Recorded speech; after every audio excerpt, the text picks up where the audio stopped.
Hi, everyone. This is Jason Bierek of Wall Street from Main Street. Welcome back to another Wall Street from Main Street podcast interview. Today's special guest is a returning guest. I last had him on in December of 2014.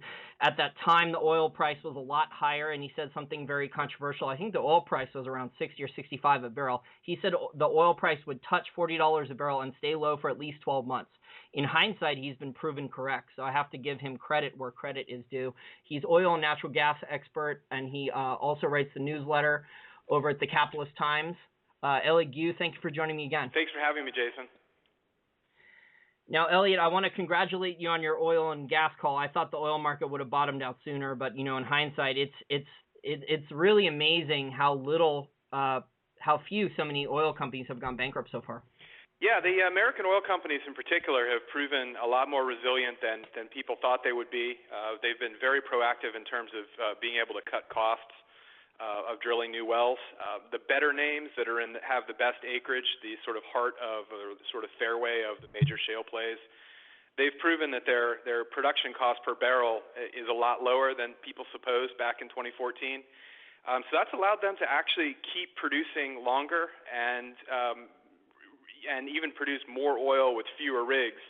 And that's one of the reasons why this downturn in oil prices has been so prolonged. Yeah, I also think the other reason is, these banks, they're in for a pound. They keep giving them pennies. I guess the old British saying is in for a penny, in for a pound. And they just keep giving some of these shale oil producers, they just keep getting more and more credit. Or in this case, I don't know if it was credit, but they were able to raise over $10 billion in equity so far in 2016, despite low equity prices. So I was surprised to see so many companies still able to go to the market and get capital that way. It's been, well, there's an old saying, too, that, if you owe the bank $1 million, you have a problem. But if you owe the bank $1 billion, they have a problem, right? Because it's such a huge portion of their loan book that it's actually a concern if you can't pay it back. And, I think the banks are getting hit. Certainly, some of the smaller names have gone bankrupt. Some of the smaller names are struggling to pay their bills. But the banks have been a little more willing than I think some people suppose to extend credit to the higher quality names on the idea that that they will be able to survive this period of lower oil prices and come out the other side okay. So I think that's been a factor. Another factor we've seen is that, like last year, this year, we've seen a significant rally in oil prices between this year. It's been between February and the present, and last year it was sort of March up until June. And that's kind of helped improve sentiment. And, I'm looking at a lot of these oil companies. Some of them with names that I was actually recommending as buys back in January. Some of them are up 50, 60, 70% from the lows. And, they're taking advantage of that bounce to sell some stock, maybe issue some convertible type of products, bonds, whatever. They're taking advantage of that strength just like they did a year ago. Also taking advantage of that strength, by the way, to lock in more of their production, 2017 output, hedge more of their output for next year, which puts them in a much better position to survive, in a period of low if oil prices sort of slacken off again. Are you surprised that we haven't seen some of these mid-tiers that are more efficiently run or larger companies that haven't used debt as much or haven't done as many bad acquisitions, that they haven't gone in there and started buying up quality assets for pennies yet? I think you have the problem that you have there, the problem that I've heard from a lot of the management teams on various conference calls and events is that there's still kind of a wide gulf between what sellers are willing to sell for and what buyers are willing to pay. So, think about it. If you're one of the best assets, if not the best field in the United States from a cost perspective, is the Permian Basin of West Texas. And if you're a person or a small private firm or even a larger company, and you own acreage in the Permian Basin, just a couple of years ago in 2014, that was worth, a much higher price than it is today. But you may not be willing to accept a price that's 50, 60, or 70% off those high valuations in 2014. You may be, willing to sort of wait it out a little while longer and see if commodity prices recover. So I know one of the problems that has happened is that even though the bigger companies with solid balance sheets, companies like EOG Resources and certainly names like Exxon, they want to do more acquisitions. They want to make more buys. they're not finding as much acreage available at reasonable prices or fire sale prices as they might normally see at this point in the cycle, simply because the sellers aren't yet willing to sell. That's very interesting. So it's a buyer's market, but the sellers aren't convinced of that yet. I guess they need to see lower oil prices for longer. Maybe, if the oil price stays this low or goes lower for another 12 months or 2 years or something then.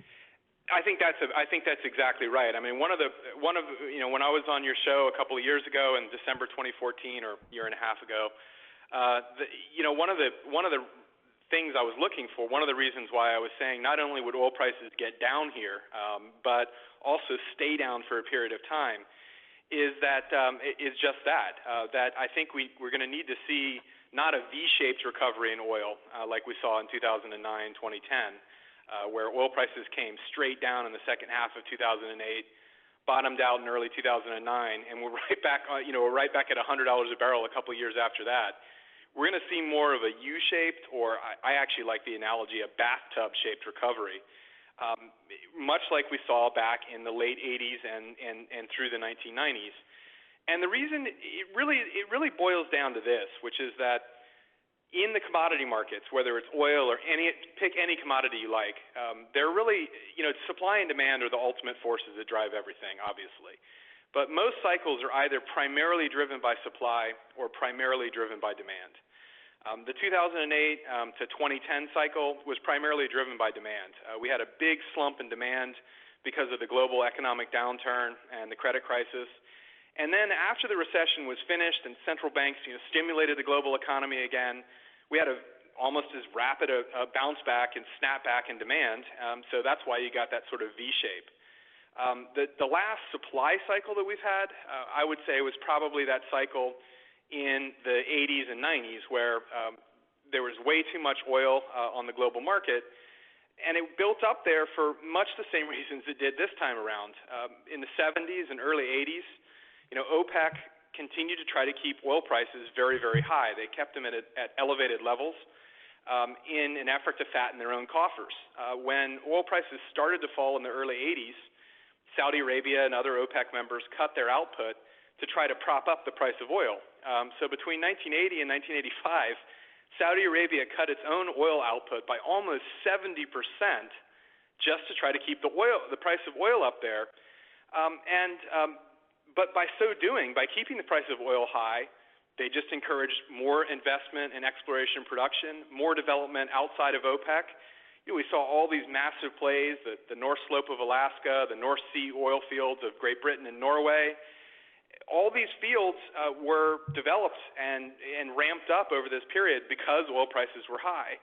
And then when oil prices finally fell, when the Saudis gave up trying to support the price of oil right at the end of 1985, it took a long time. It took well over a decade for all that excess production capacity to actually work its way through the market. And supply just takes a lot longer to adjust than demand. We saw it back then, and we're seeing it today. And that's really why I think that you won't see oil prices rocketing back up to $80 or $90 a barrel or $70 a barrel.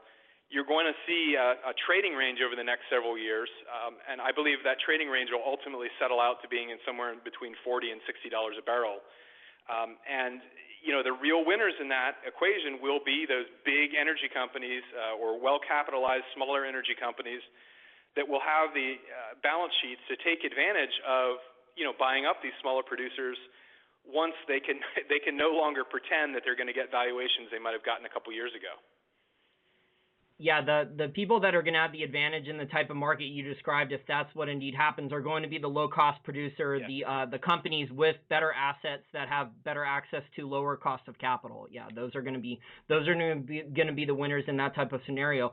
If we did have lower oil prices for longer, I had Roger Conrad on about a month ago. Yes. He said lower for longer. He said he expects lower oil prices for longer. If we have that scenario and we have a lot more bankruptcies, then let's say we have 20-30% of more global oil supply come offline, then you would expect oil to come out of that trading range? Eventually it will come out of that trading range. And I think what you're looking at is what I like to call an air pocket, which is basically that global investment in exploration and production was at record levels back in 2013, 2014 even part of the year. And then, of course, pretty much all exploration activity stopped in 2015 and 2016. And I don't think you're going to see that much of a recovery, if any, next year in terms of big investment in big international oil projects. In particular, deep water is going to be years before that investment, the actual dollar amount invested in exploration production, gets anywhere near where it was prior to this crisis. And what that means is, those projects, in other words, if I start a deep water project today, and let's say I find a massive new field in the Gulf of Mexico or someplace like that, that field isn't going to actually go into production for another 3 to 5 years at best. So, by not investing today, we're affecting oil supply, 3 to 5 years from now. So what's going to happen, I think, over the next few years is that after a few years of sort of lower for longer oil prices, the global oil market will absorb the glut. Demand will eventually rise enough to absorb the excess capacity. And then we're going to find at some point towards the end of this decade, I would say, that there's just not a whole lot of new oil projects coming online because nobody bothered to invest, during this period of low oil prices. And, that will absolutely spark another run-up in oil prices. I think it's going to be a few years in the future. But certainly companies that can invest at this stage of the cycle in quality acreage, in, new technologies to access these reserves at cheaper prices, who can lock in capacity eventually, those are going to be the guys who are going to really benefit next time oil prices ramp up. As I said, I think more like the end of this decade or early in the 2020s, they're going to be the big winners in that type of an environment. And history shows that the other thing to keep in mind is that history shows that these trading range type environments, these lower for longer ranges, are not necessarily bad for all energy stocks. I did a study actually with Roger Conrad, who I work with, in Energy and Income Advisor, our newsletter, where I looked at 14 large energy firms, Exxon, Chevron, et cetera, of the world. And I looked, how did they perform in the late 80s and throughout the 1990s? And I took a look at 14 of them, created an equal weighted index of 14 of those names. And what I found is that they were up, even though oil prices were down between 1988 and 1998, those stocks were up an average of over 600% over that time period. So, the big and strong are just going to get bigger and stronger and can really be great investments for investors, over the slightly longer term, even if oil prices don't, make a V-shaped recovery and go back to $80 or $90 a barrel. Yeah, the low-cost producers will be able to cut costs easier, and they'll still be able to figure out a way to generate a profit and generate some free cash flow or make some smart long-term acquisitions. You brought up CapEx cuts. I think we've had over $150 billion of global oil and energy project CapEx cuts. Mm-hmm.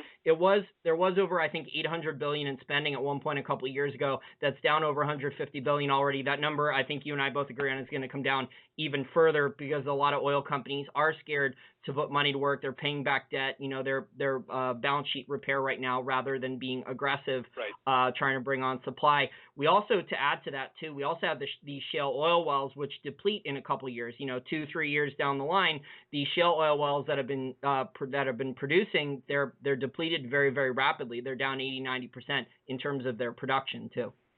Yeah, I think you're going to see a lot of the biggest CapEx cuts that you have seen and will continue to see are going to be offshore, particularly in the deep water. The reason being is that those reserves just don't make much sense to produce at current prices. Let's go back to late 2013 when oil prices were still relatively high. They were up around $100 a barrel. Even back then, I heard some of these big energy companies, the Shells and Chevrons of the world and Total, the big French oil company, they were already saying it was difficult for them to make money on deep water developments because the cost of exploring for and developing these projects was so high. At one point they were paying $650,000 a day to rent a rig.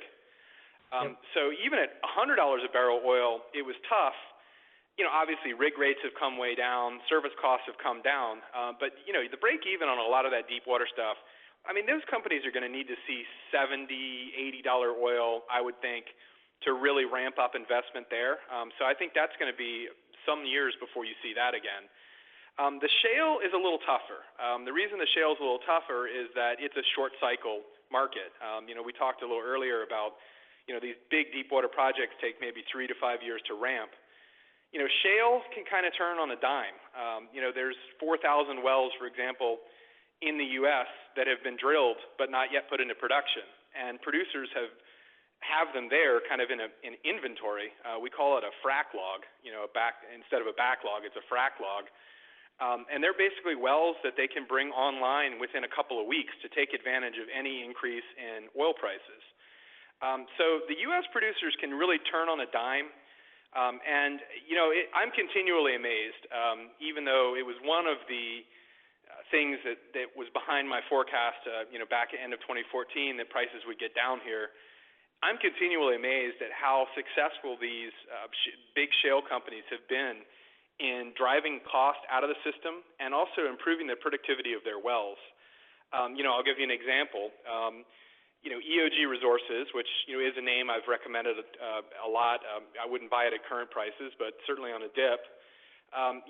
They've been able to go into some of their wells in the Eagle Ford Shale of southern Texas, and whereas they needed $95 a barrel oil to make a reasonable return on their investment, 20% or so, they can do the same thing now at 45 or 50.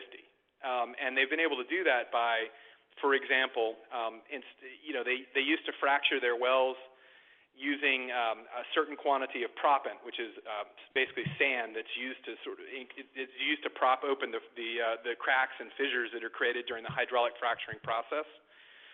So they were using a certain quantity of proppant, but as they found that actually by increasing the volume of proppant used in their wells, they can actually dramatically increase the productivity. So they've increased productivity in some cases by 30-40% over what they could do a few years ago simply by increasing the amount of sand they put in their fracturing fluid. So it's becoming and another effect of that, of course, is to prolong the productivity of a well. So those decline rates, which might have been 70 or 80% on an oil well a few years ago, they've got them way down from there. They can also go back in and do refracturing on wells that have been in production for a while and lift up that production again. There is a major change underway in the shale side of the business, making it much easier for them to respond in a very short period of time to changes in the oil price.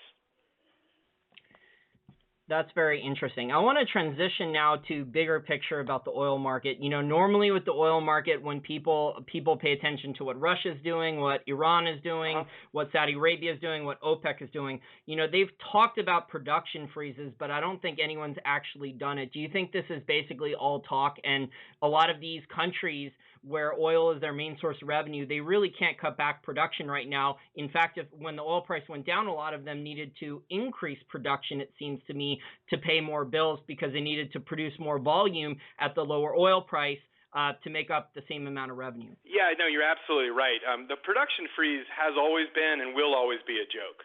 The reality is that most countries were actually not agreeing to do much of anything at all. Russian oil production in January, which is the level they proposed freezing at, was at a post-Soviet record high, meaning that they haven't produced this much since the 80s. And, the reason it was so high is that a lot of those oil projects that were approved back in 2014 or 2013 at much higher oil prices started coming online at the end of last year, and that caused a sort of surge of new production coming onto the market. All along, long before anybody ever even mentioned the word freeze, Russian oil production was expected to slowly decline throughout this year and next year. So the Russians were agreeing to freeze their output at a level which they could never hope to retain, even under the best case scenario. The other countries in OPEC are also producing pretty much flat out. And so the only countries that might have mattered were countries that could increase their production, for example, Iran, which is ramping up its production after years of sanctions. I mean, how in the world does anyone expect that Iran, which just came out from under sanctions in January, just began ramping up its production, that they would say, you know what, instead of increasing production by 1 million barrels a day and making all this additional money, we're just going to agree to freeze their production at a depressed level, a sanction era level. I mean, it's just a non-starter. It's just a non-starter of an idea. You know, and I'll tell you the worst, not the worst part about all this, but the most, I think, ironic part about all this is that, you know, Saudi Arabia does not want oil prices to go up. They do not want oil prices to rise.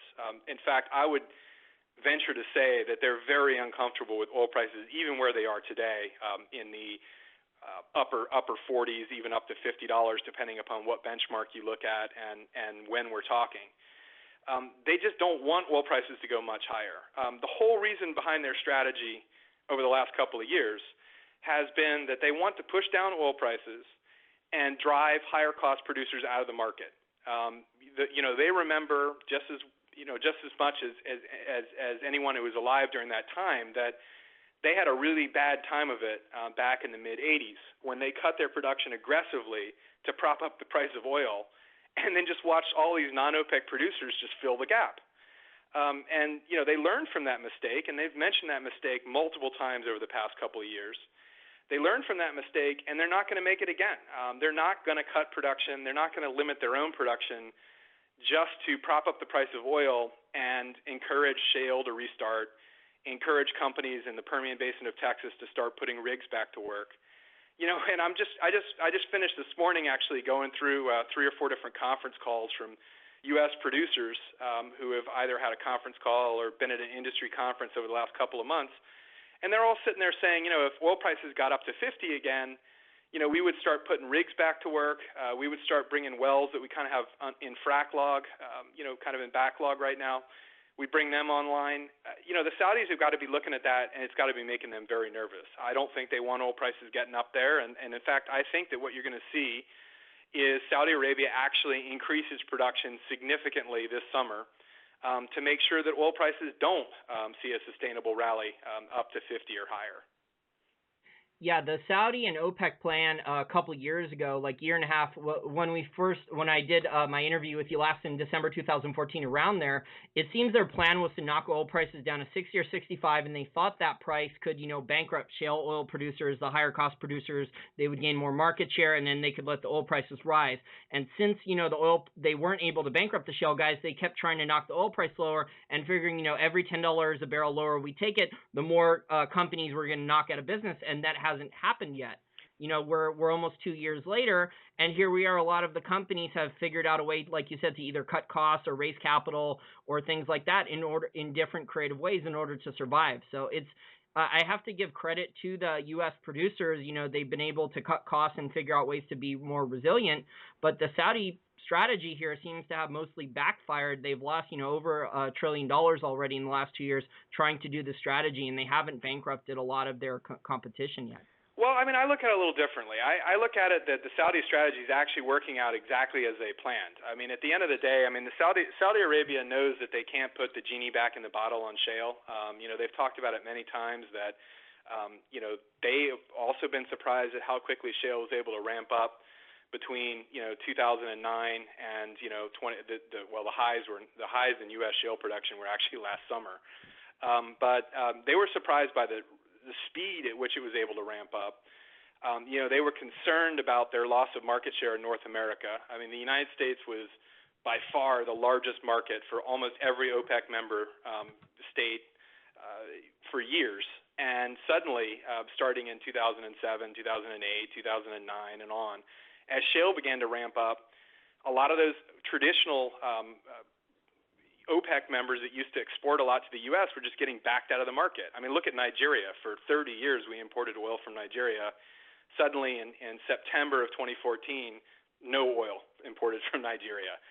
So Saudi Arabia is looking at that and saying, we don't want to get totally backed out of what's traditionally been our largest market. They know they can't stop shale from being produced. They know they can't drive, the larger companies totally out of business. But they can by not supporting the price of oil.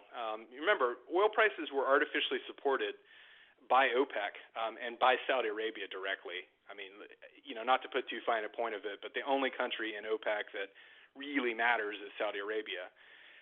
They were supporting the price of oil for all those years. They supported the price of oil in 2010, 2011, 2012, 2013, 2014. They were supporting the price of oil, and they realized that they were basically just writing a check to the big shale producers. Saudi Arabia was subsidizing the credit boom in the United States. They were subsidizing all this exploration production by artificially propping up the price of oil. So from their standpoint, I think their strategy is actually playing out pretty much exactly like they thought. Yeah, they've had to deal with some short-term pain, but they have plenty of reserves and in terms of cash to pay for it. And, now they are actually having an actual impact on shale. Shale oil production in the United States has dropped by around 650, 675 thousand barrels a day since last summer. Total U.S. oil production is down that much. I think you're going to see that continue as long as oil prices don't get back up to 50 or higher. You'll see that continue, and they're going to have a larger share of the global market again. Who's going to be in trouble with oil prices down where they are? Saudi Arabia can still make money at this level. They've squeezed a lot of cost out of their system. They're talking about IPOing their national oil company to raise capital. They can find a level in the $60 range where they can balance their budget and be plenty profitable. It's going to be harder for a lot of their competitors, especially outside OPEC, that have higher cost production. I think the Saudi playbook, the Saudis said when they started this that it could take a couple of years, and it is taking a couple of years, but I think it's actually playing out pretty much exactly like they thought it would. And in the end, you're better off you're better off maintaining your market share than artificially pumping up your competitor's bottom line. It just doesn't make sense to subsidize a boom in U.S. oil production, knowing that let's say even the Saudi Arabia back in 2014, let's say they said, we're going to cut production 1 million barrels a day. I guarantee you oil prices would have gone right back up to $100 a barrel, $90 a barrel. And you know what? A year later, they would have had the same problem. They would have had another 1 million barrels a day coming out of shale, and they would have had to cut production again. They played that game from 1980 to 1985, and it was far, far more costly than any money they've given up by allowing prices to fall, down into the 20s in the short term. I think it's just working out exactly like they said it would and exactly like they planned, and, it's kind of following the script.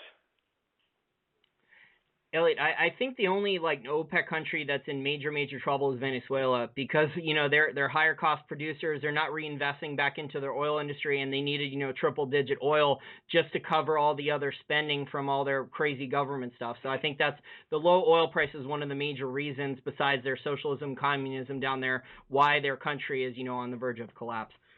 Yes, Venezuela is a basket case. Venezuela, to be fair, was a basket case before this ever started. The thing that we found with basket case countries is that, they're so desperate for foreign revenue. They will continue to produce max out. They may tell you they're going to cut production, but they're not going to cut production because they need every dollar of that foreign revenue. What the Venezuelans want to happen is they want Saudi Arabia to cut production, push up the price of oil so that they can balance their budget or at least make a little bit more money. But, Saudi Arabia doesn't care about that. Saudi Arabia does not care about the Venezuelan government. What the situation with Venezuela is that they're doing permanent damage to their oil industry right now by improperly producing a lot of their reserves. They need foreign investment. They need foreign companies to come back in there. Chevron, for example, used to spend a lot of money in Venezuela helping them develop their reserves. They've got these massive reserves.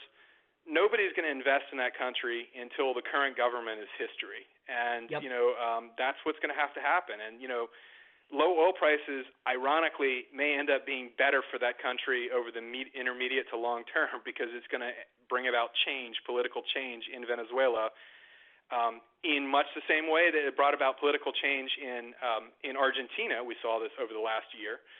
That's going to ultimately be better for them because they can get a government that is more open to foreign investment or open at some, that's not quite as hostile to the United States and other Western powers.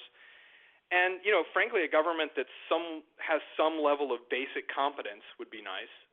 It just, until that happens, it's going to be a basket case.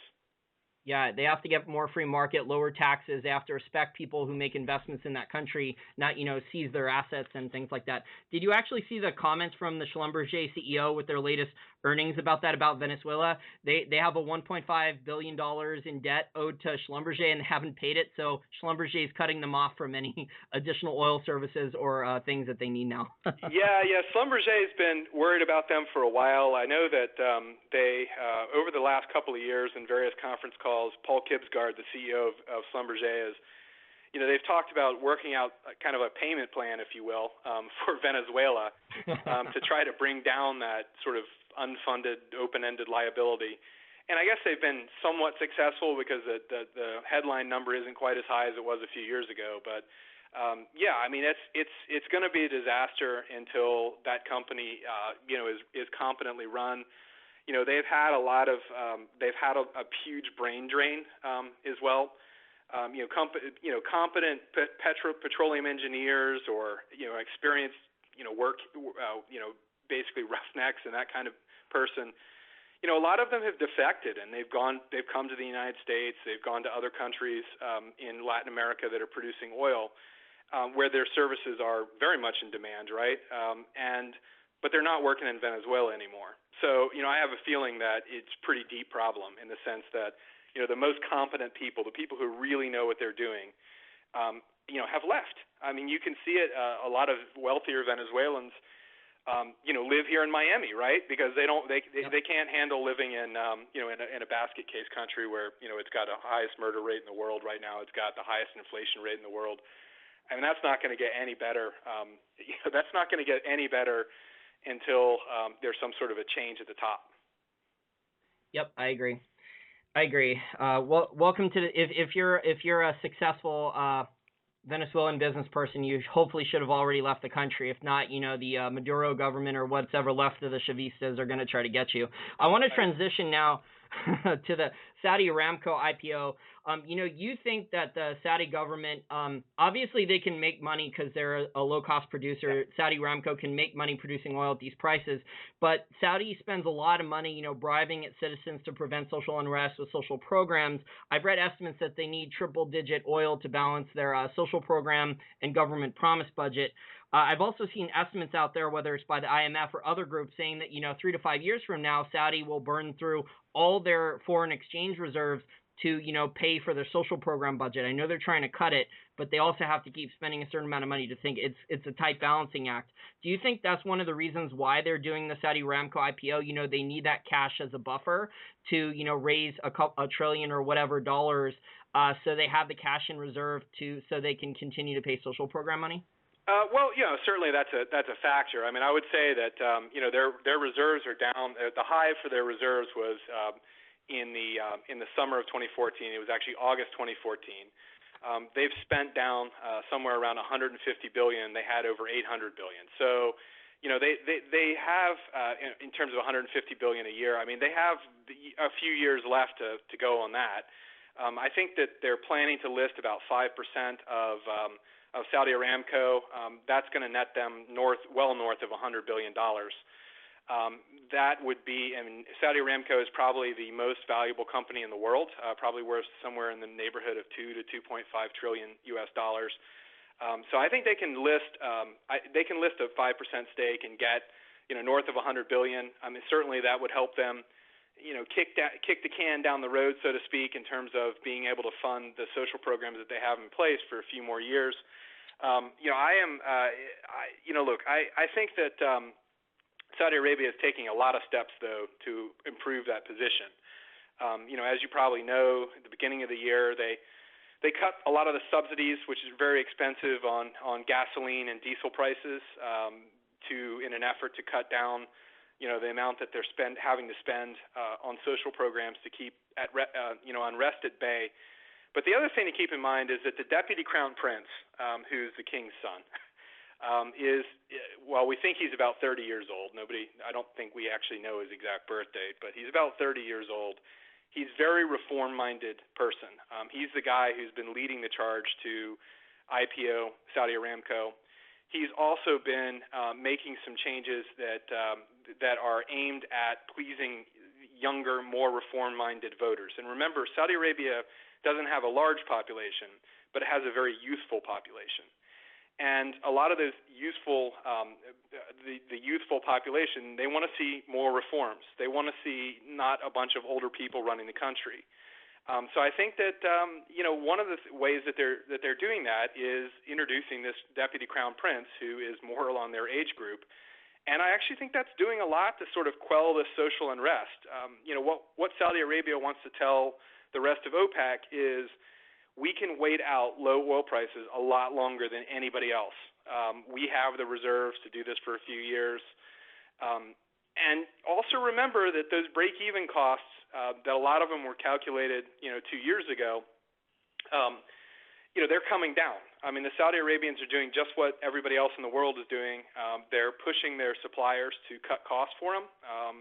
I would not be surprised if in a couple of years they got their government, break-even costs down into the 60s. And I just think that I think people are too concerned about the speed at which Saudi Arabia's reserves are falling or their ability to sustain it. And there's not enough attention being paid to the simple point that the Saudi Arabians do not want oil prices to rise too much. They do not want to reverse the gains that they've brought by, in terms of bringing down U.S. shale production. I think that I think a rally to $60 a barrel would be a much, much bigger concern for Saudi Arabia than a drop back to 25. That's very interesting. You have an interesting theory there. So what do you think we need to see then for the bear market bottom to finally be put in the oil market? I think you're seeing it right now.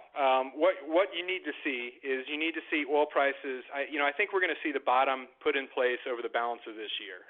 I actually think that it's unlikely we'll challenge the very lows we saw back in January, February, but I would not be surprised to see oil prices go back down to around $30 a barrel at some point over the next few months.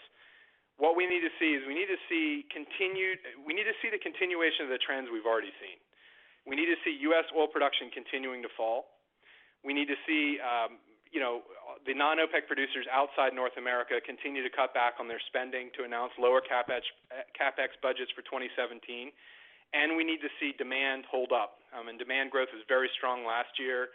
I think it's going to be way stronger than average over the last 10 years, this year. And I think that's what we need to see. We need to see a continuation of that trend. We need to see supply continue to fall, not because Saudi Arabia takes barrels off the market, but because it falls in places like the United States. That will bring about a bottom in oil prices, and that, I think, is when you're going to see oil prices sustainably in that 40 to 60 barrel range. Under 40, most shale producers can't make money. Above 60, almost all of them can. So I think anytime prices get down into the 40s, you're going to see supply coming off in North America anyway. And anytime you see prices get up towards 60, you're going to see a lot more supply coming on. And I think we're going to kind of be range-bound there for a few years as this excess global capacity is sort of rebalances. And I think that's exactly what the Saudis want to happen. I don't think this is good news if we stay in this 40 to 60 barrel range like you're saying, and you've laid out for our listeners and myself a good argument why. I don't think it's good news for a company like Petrobras that's a higher cost producer with a lot of debt. No, it's not. I mean, if you're a high cost producer with a lot of debt, you're pretty much done, I think. I also feel that a lot of the and smaller producers or U.S. independent producers, even the mid-sized and larger ones, even if they don't have a lot of debt, I feel like the stocks have gotten ahead of themselves here. A few months ago. Short squeeze. Sorry?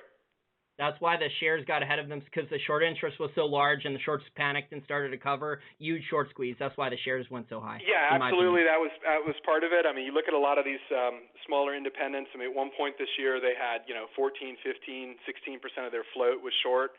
And they've run beyond their what's a reasonable valuation. I would rather buy them on a dip. And I'm talking about even what I consider to be ultra high quality names like EOG Resources. like Concho Resources. These are names that, we recommended a couple months ago. Some of them have run up 30, 40, 50, 60%. I think they've run way ahead of where their fundamentals are, way ahead of where their valuations should be. And I think they're kind of dangerous here. I think you're going to get kind of a jagged bottom in energy. And what I mean by that is you're going to get rallies like this. You're going to get short covering bursts like this. And you're also going to get, sell-offs. And, those sell-offs would be a great opportunity to start building positions in the better names. And frankly, like right now, when you get these big rallies, it's probably a good idea to take a little money off the table. Yeah, I think that's very prudent. What types of companies won't go bankrupt then? And where do you see the best value and best risk reward right now in oil and natural gas? Do you see it maybe, do you think some of the safest ones maybe would be the service companies like Schlumberger and Halliburton, who are, eventually as the oil price gets a little bit higher, they're going to start getting more work to frack wells and drill wells and things like that? It depends. I mean, the services companies could be interesting. My favorite there is Schlumberger. I think that the problem with names like Halliburton is that they have a lot of exposure to North America. And the problem with North America is that we have a lot of excess capacity. The industry has built itself up around this sort of frenetic activity in shale. And it's built itself to a level, working at a level where we're not likely to see activity at that level for some time. I think margins in North America are going to take a long time to recover. They could take, a few years to get back to where they were or anywhere close to near where they were. Schlumberger, I like it. I think that they have a very, very solid technology base. In other words, they've worked really hard on developing proprietary technologies aimed at lowering the cost of producing oil from wells and at sort of squeezing inefficiencies out of the whole process of fracturing. I think those technologies, they're going to get a premium pricing for it, and that's why I think their margins have held up better than the rest of the industry, and I think will continue to. So I think Schlumberger could definitely be a name to look at. I would again but I would look at it, Schlumberger is a stock I want to buy in the 60s, not here. And I would also look at, I would also look at some of the higher quality producers, EOG Resources, Concho Resources. Not now, but if they pull back 20, 25% at some point over the next few months, which I think is highly likely, that would be where you want to try to get into them. Why do I pick those names? I want exposure to the best plays in the United States, the lowest cost plays in the United States. Those are going to be the Permian Basin of West Texas, parts of the Eagle Ford Shale of southern Texas, and on the natural gas side, it's the Marcellus Shale of Appalachia. Companies with acreage in those areas are going to be the ones that are able to continue to produce, even with oil prices down here. Another area I'd look at, I think there's some opportunities in the midstream space, the master limited partnerships, for example. I would stick with the higher quality names and buy them generally on dips again, but a name like Magellan Midstream Partners, the symbol there, MMP, it's got a nice yield. Company owns pipelines that connect refineries, basically, that transport gasoline and diesel fuel to and from refineries. That is a very rock-solid business. In fact, it's doing very well right now because the price of gasoline is down, so Americans are using more gasoline. That's doing very well. They also have some crude oil pipelines in the Permian Basin, which as I said, is an area where I think volumes will hold up regardless of where oil prices go. I think there's opportunities in names like that as well. And in the near term, you're getting a nice yield, even if the stock sort of trades sideways or in a range. You're getting a nice yield that sort of pay you while you wait for oil prices to start to climb again. Yeah, months ago, the oil companies, some of them, it seemed like the baby was being thrown out with the bathwater. We just saw the people go on CNBC and Bloomberg, and they just, extended the trend line on the chart with the oil price. When oil went to 30, now it's going to 25 or 20 or 10 or 15. So, we saw the value investors like Warren Buffett start to come in and aggressively buy Phillips 66 and Kinder Morgan and things like that.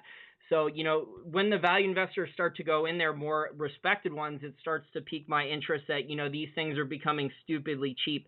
What's your opinion then on the government trying to stop the Halliburton-Baker Hughes merger? It doesn't seem like a monopoly to me, considering there's Schlumberger and Weatherford and so many other companies. It just seems like the government's sticking its nose where it doesn't belong in that merger. I would tend to agree with that. I don't see any particular reason why, for example, we had the Smiths merger a couple years ago. That was a pretty big deal.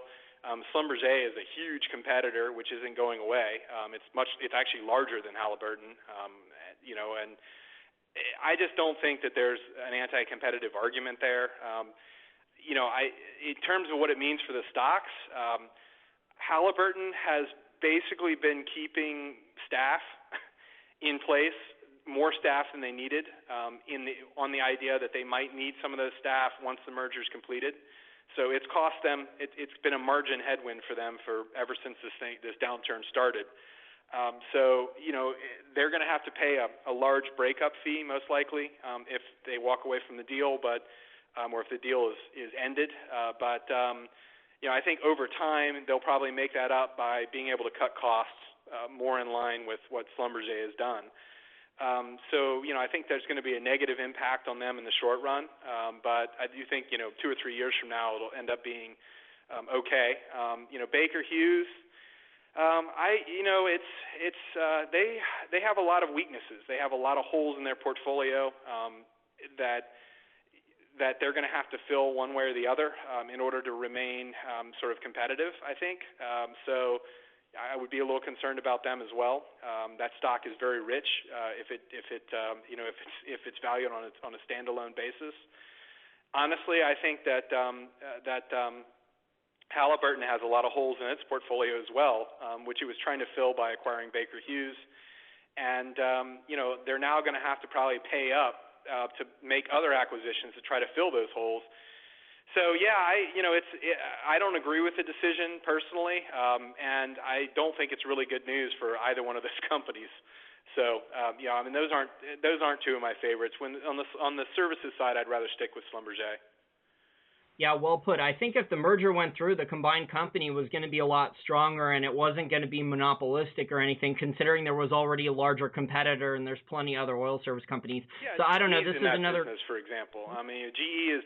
General Electric has been making a lot of acquisitions in the oil field services space, over the past few years, and so they've become, a pretty big competitor as well. I think it's ridiculous to argue that there's a monopolistic market share or that they're able to manipulate higher prices. Like I said, that industry has got so much overcapacity. They're not going to be able to.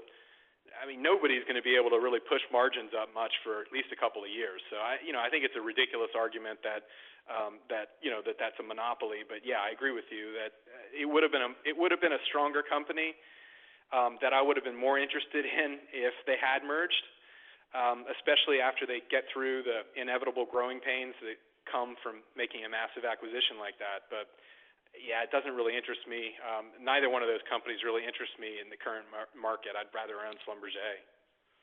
Now, I want to ask you about the 800-pound gorilla. They used to be an MLP, and then they switched back to a C corporation, Kinder Morgan. Warren Buffett's bought in. I've read arguments from hedge funds that, they're doing shoddy accounting and things like that. They have an enormous amount of cash flow from their pipelines, and yet they also have an enormous amount of debt on their balance sheet. Do you think, if the oil prices did go lower in your scenario, would that potentially hurt them, or do they have access to capital and things like that to, stave off the storm? Okay, so Kinder Morgan is a name that I've liked. I think it's a little rich now maybe, but I would certainly like it on a pullback. We also like the Kinder Morgan preferreds. The preferred Series A gives you a little higher yield. I would say that there really isn't anything wrong fundamentally with Kinder or their assets or even the amount of debt they have. Historically, master limited partnerships, which as you mentioned this used to be, what they do is they use internally generated cash flow to fund maintenance of their existing pipelines. So in other words, they keep their pipelines running, they repair leaks, they do pigging to make sure that there's no weak spots in the pipeline.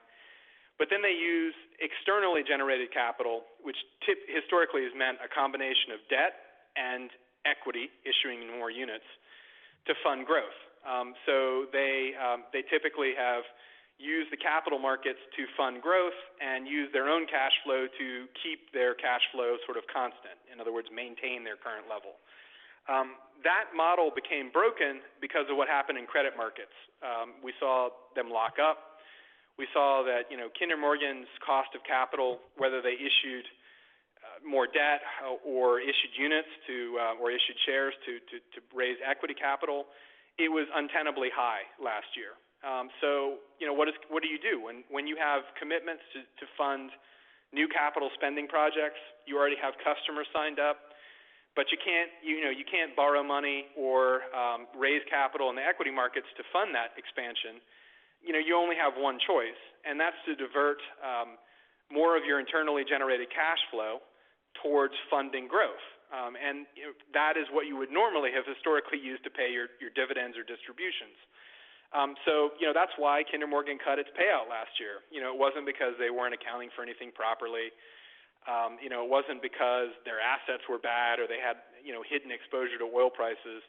It was because they had a huge amount of projects that are due to come on stream over the next 3 to 5 years. They need to fund those projects, and they weren't sure, and they aren't sure that they'll have access to the debt market or the equity market to fund that expansion. So what they've done is they've basically taken it out of the equation. They cut their payout so much that whether oil goes to $20 a barrel, whether the debt markets are crazy again, a year from now or 6 months from now, it doesn't matter to them.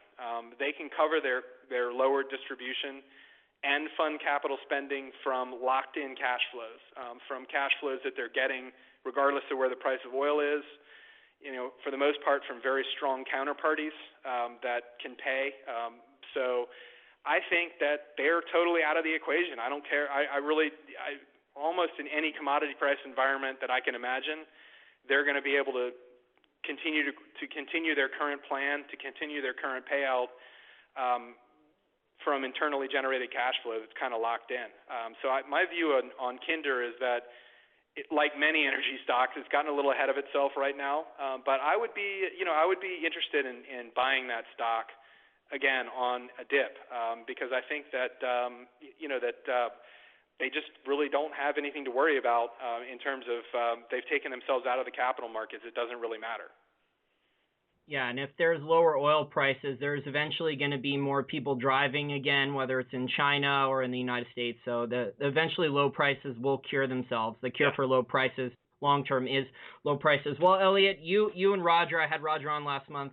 Like I told you, you guys are just a wealth of information in the oil and natural gas industry. If my listeners want to learn how to make more income for themselves, have hard asset exposure to oil, natural gas, and pipeline companies, how do they sign up for your newsletter? Actually, yeah, we have a website, Energy and Income Advisor, energyandincomeadvisor.com. If you go there, we actually have a lot of free commentary up there that we put up every week. We also have a newsletter that we send out by email that's called The Scoop. It's totally free to sign up for.